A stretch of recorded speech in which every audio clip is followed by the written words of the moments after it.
They told him no one lived there anymore. But the scream he heard proved them wrong.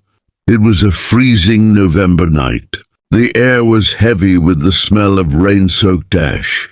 Firefighter Daniel Brooks tightened his helmet strap as his team pulled up to an abandoned house on the far edge of town. "Probably another false alarm," his partner muttered. The building had been vacant for years, broken windows, boarded doors, a place kids dared each other to enter on Halloween. But as Daniel stepped into the crumbling hallway, he froze. A faint, desperate scream echoed from upstairs. "Help me!" Without hesitation, Daniel charged up the rotting stairs. Smoke filled the corridor, and the floor creaked dangerously under his boots.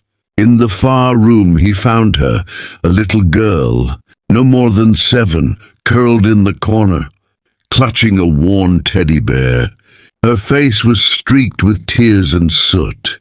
"It's okay, I've got you," Daniel reassured, scooping her into his arms. They raced down the stairs just as part of the ceiling collapsed behind them. The cold air outside hit them like a wave as Daniel handed her to the medics. But something about her face, something felt familiar. As Daniel removed his gloves, his hand brushed against his wallet, and when he opened it, the photograph inside made his blood run cold. It was her. Why would I have a photo of a child I've never met? Daniel stared at the wallet photo. It wasn't just a look-alike. It was the same little girl, wearing the same blue dress, the same ribbon in her hair. But the photo looked at least 10 years old. "Daniel, you okay?" his partner asked, noticing his pale face. He couldn't answer.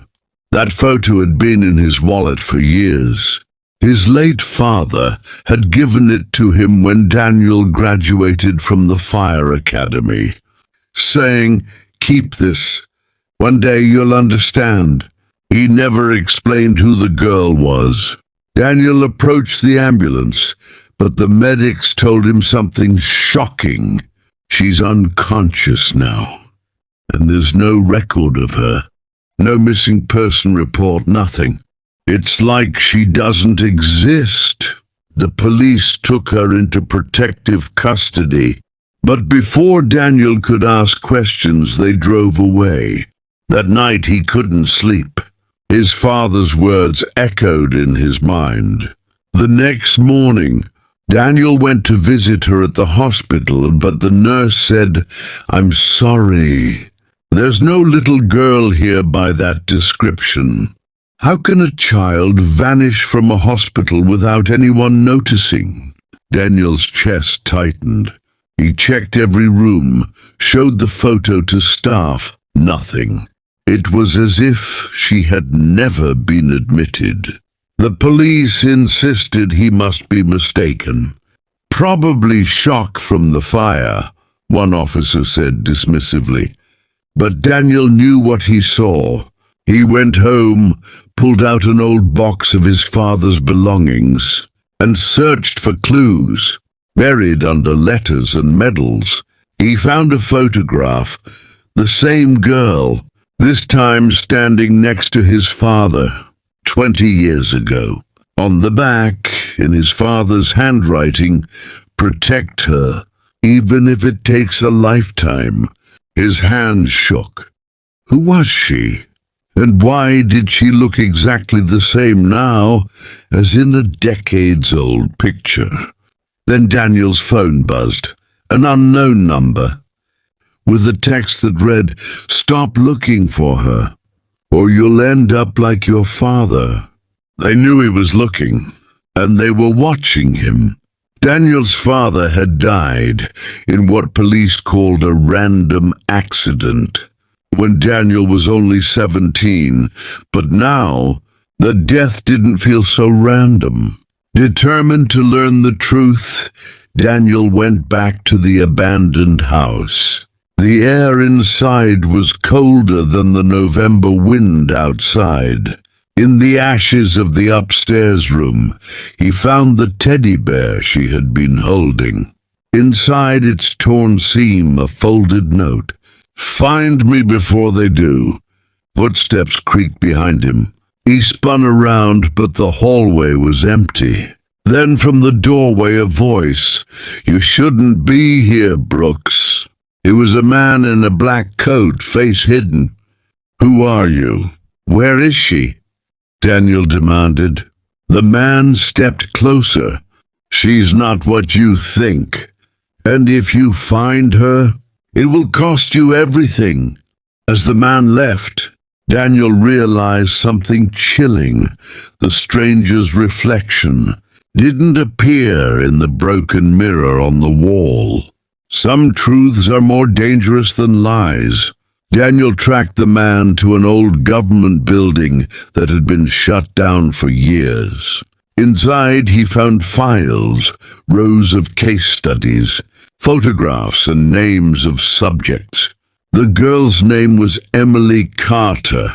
Birth date 1973, age 7 years. Wait, 1973? That would make her over 50. The file labeled her as part of Project Lazarus, an experiment to save terminally ill children by halting their aging process. Daniel's father had been a firefighter too, and according to the records, he had rescued Emily once before, decades ago, and hidden her from the people who ran the program. The truth hit Daniel like a punch. His father had given him her photo so that one day Daniel could protect her too. But before he could leave, Daniel felt a sharp sting in his neck, and everything went black. When he woke up, she was sitting beside him, and she remembered everything. Daniel opened his eyes to find Emily holding his hand. "You're just like your father," she whispered. She explained that she had been running from the people who created her, people who wanted to use her as a weapon. "I'm tired of running," she said, "but if you help me disappear, I'll finally be free." Daniel thought of his father, of the decades-old promise written on that photo. He nodded. "Then we finish this together." The two slipped out before dawn, vanishing into the cold morning mist. No one ever saw them again. But sometimes, when Daniel's old friends gather at the firehouse, they swear they've seen a man and a young girl, looking exactly the same as they did years ago. Watching from across the street. Some people say it's just a story. But Daniel knows the truth, because every time he opens his wallet, her picture is still there, and she hasn't aged a single day.